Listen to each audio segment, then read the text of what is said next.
Salut! Alors dans cette vidéo, on va parler des théorèmes importants dans le cadre des suites de fonctions.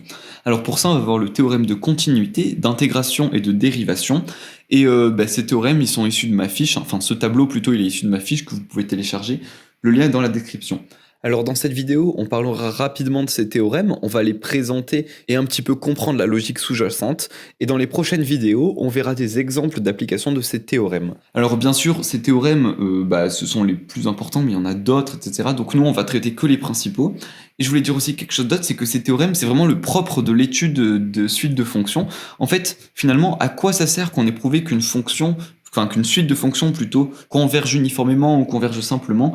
Eh ben, c'est justement pour appliquer ces théorèmes qu'on a fait tout ça au préalable. Alors on va commencer par le théorème de continuité. Alors I pour moi c'est un intervalle, c'est l'intervalle sur lequel est définie votre suite de fonctions fn. Et donc notre suite de fonctions fn, si elle converge uniformément ou qu'elle converge uniformément sur tout compact sur l'intervalle I, alors juste quand j'écris CVU entre parenthèses C, ça veut dire qu'elle peut soit être CVU ou soit être CVUC. Hein. Ça, les deux fonctionnent du moment que c'est sur cet intervalle I. Donc du coup, si notre suite de fonctions converge uniformément ou converge uniformément sur tout compact sur I, et que notre suite de fonctions est C0 sur I, alors C0 ça veut dire qu'elle est continue, donc si elle est CVU ou CVUC et qu'elle est continue, dans ce cas qu'est-ce qui va se passer? Eh ben on va pouvoir appliquer le théorème d'inversion des limites. Alors qu'est-ce que c'est? Eh ben c'est tout simplement que regardez, là on a limite quand n tend vers plus l'infini et limite quand x tend vers A, et ben vous pouvez intervertir en quelque sorte ces deux limites ici. Alors je vous propose que juste pour cet exemple, je rédige toute cette inversion, et bien sûr les autres vous ferez pareil, mais c'est juste histoire que vous voyez ça globalement. Alors qu'est-ce que c'est que ça? Eh bien c'est tout simplement que la limite quand n tend vers plus l'infini de, donc là je recopie ça, hein, de la limite quand x tend vers a de notre suite de fonctions fn de x, et bien ça, c'est la même chose que, regardez, je peux intervertir les limites, autrement dit, je peux commencer par limite quand x tend vers a de la limite quand n tend vers plus l'infini de notre fonction fn de x. Voilà, enfin de notre suite de fonctions plutôt fn de x. Donc le théorème nous dit qu'on peut inverser les limites, autrement dit que ces deux trucs sont pareils. Alors à quoi c'est lié? Eh ben, pour ça, on va supposer que la limite quand x tend vers a de notre suite de fonctions fn de x, et ben ça, on va appeler cette limite ln, ok? Et on va dire que, pareil, hein, la limite quand x tend vers a de notre fonction f de x, on va dire juste que c'est L. Du coup, ce qui va se passer, c'est que regardez, dans un premier temps, si je prends limite quand n tend vers plus l'infini de limite quand x tend vers a de fn de x, et ce limite quand x tend vers a de fn de x, c'est la même chose que ça, autrement dit, je peux remplacer tout ça uniquement par ln. Donc quand je fais la limite quand n tend vers plus l'infini de ln, et ça c'est égal à quoi? Ça, on va dire que cette limite s'appelle L, comme ceci. Alors j'aurais presque pu mettre ça aussi au-dessus, mais enfin bref, voilà. Et quand je fais, alors regardez, maintenant je vais regarder cette partie-là, quand je fais, donc si je remplace limite quand n tend vers plus l'infini de fn de x par sa valeur, on sait que ça vaut f, c'est la fonction f de x, donc au final il me reste uniquement limite quand x tend vers a de f de x, comme ceci, et ça c'est quoi? Eh ben on a dit que ça valait L. Autrement dit, vous voyez bien que la limite quand n tend vers plus l'infini de la limite quand x tend vers a de fn de x, c'est égal à L, et ça, tout ça aussi, c'est égal à L. Autrement dit, ça veut dire que ces deux termes sont égaux. C'est ça, en gros, le théorème de continuité. En gros, finalement, là, c'est comme si j'avais mis est égal à L, sauf que je ne l'ai pas explicité, parce qu'en pratique, vous aurez juste qu'à dire théorème d'inversion des limites, et bam, on sait que c'est ça. Mais voilà, là, ça vous permet de comprendre vraiment d'où vient cette inversion des limites. Alors maintenant, pour le théorème d'intégration, alors là, qu'est-ce qu'on veut? On veut que notre suite de fonctions fn de x converge uniformément ou qu'elle converge uniformément sur tout compact, sur l'intervalle i. Attention, il faut que cet intervalle i soit un intervalle fermé. Donc j'ai noté ça AB. Juste si votre intervalle était ouvert, par exemple si c'était moins l'infini plus l'infini, là, pas de souci, il faudrait juste prendre un intervalle fermé. Par exemple, on peut dire sur 0, 3, ou enfin voilà, je dis n'importe quoi. Mais l'idée est là, l'idée c'est que si vous avez un intervalle ouvert, vous prenez un intervalle fermé qui est inclus dans cet intervalle ouvert. On regarde aussi si notre suite de fonctions est continue sur i, alors toujours i égale ab dans ce théorème d'intégration, et si tel est le cas, vous pouvez appliquer l'inversion limite intégrale, autrement dit, vous pouvez intervertir la limite et l'intégrale. Alors là, je ne vais pas recopier tout ça, je pense que vous avez compris, mais on va juste, encore une fois, voir un peu la logique sous-jacente de ce théorème.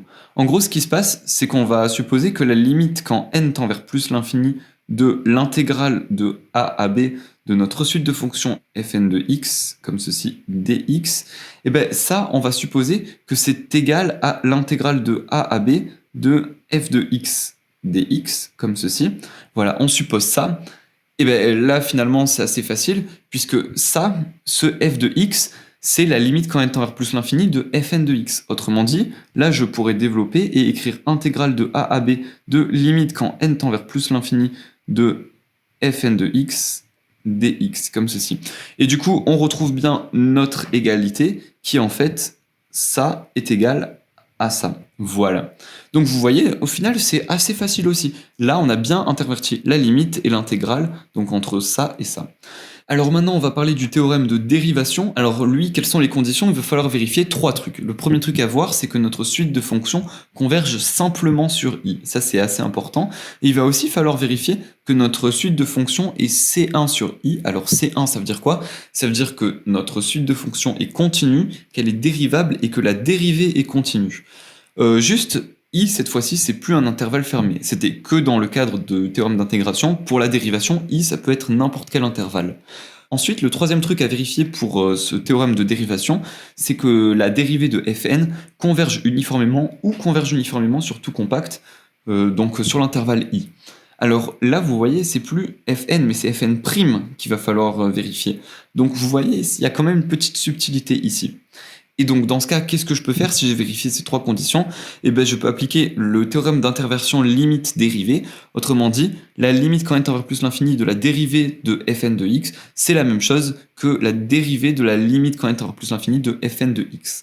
Alors ça, d'où ça vient? Eh bien c'est assez simple finalement. Si je dis que la limite quand n tend vers plus l'infini de notre suite de fonctions fn' de x, si cette limite, je veux l'appeler g, par exemple, et aussi, alors ça c'est un autre truc, voilà, et aussi que la dérivée, donc d sur dx, de la limite quand n tend vers plus l'infini de notre suite de fonctions fn de x, comme ceci, hop, donc si j'ai la suite de fonctions fn de x, je calcule sa limite, donc si je fais ça, ça c'est la même chose que si je faisais la dérivée de, finalement, limite quand n tend vers plus l'infini de fn de x, c'est la même chose que f de x ici, et du coup ça je peux aussi le noter f' finalement, f' de x. Pourquoi? Parce que ça veut dire finalement faire la dérivée par rapport à x de cette fonction, autrement dit une autre notation c'est ça.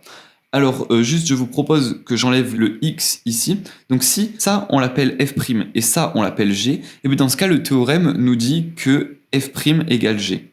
Et ça qu'est-ce que ça implique? Et bien ça implique que dans ce cas, donc ça, f' c'est égal à g, c'est égal donc à la limite quand n tend vers plus l'infini de f'n de x, autrement dit, f'n, on a dit que c'était la même chose que d sur dx de f. Alors, je peux écrire ça comme ça, d sur dx de fn de x, comme ceci, et si je mets toutes les parenthèses, ça me donne ça. Voilà.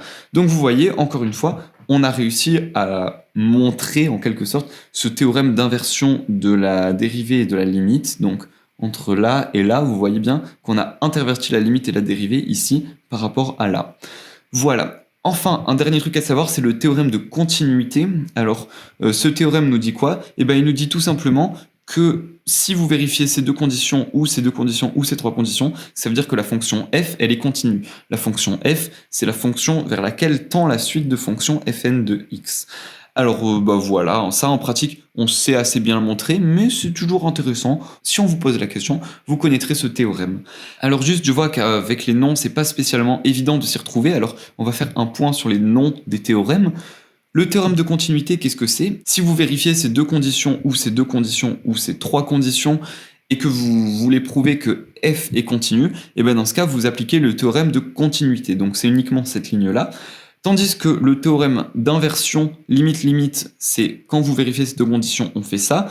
Théorème d'inversion limite intégrale, c'est deux conditions vérifiées, on fait ça. Et le théorème d'inversion limite dérivée, si vous vérifiez ces trois conditions, vous pouvez faire ça. Enfin, vous pouvez, encore une fois, là j'ai oublié les petites flèches, mais voilà.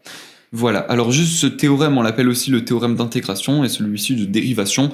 Enfin, après, il y a autant de noms de théorèmes que de profs qui existent. Donc voilà, essayez peut-être de vous repérer vous aussi par rapport à votre cours. Enfin bref, donc sinon j'espère que vous avez vraiment bien compris tout ce qu'on a vu dans cette vidéo, ces trois théorèmes d'inversion et ce théorème de continuité. Si c'est le cas, vous pouvez lâcher un petit like, ça fait super plaisir. Si vous avez des questions ou quoi, bien sûr, comme d'habitude, vous pouvez les laisser dans les commentaires. Et nous, on se retrouve dans les prochaines vidéos pour bel et bien appliquer ces trois théorèmes d'inversion avec des exemples. Du coup, à tout de suite.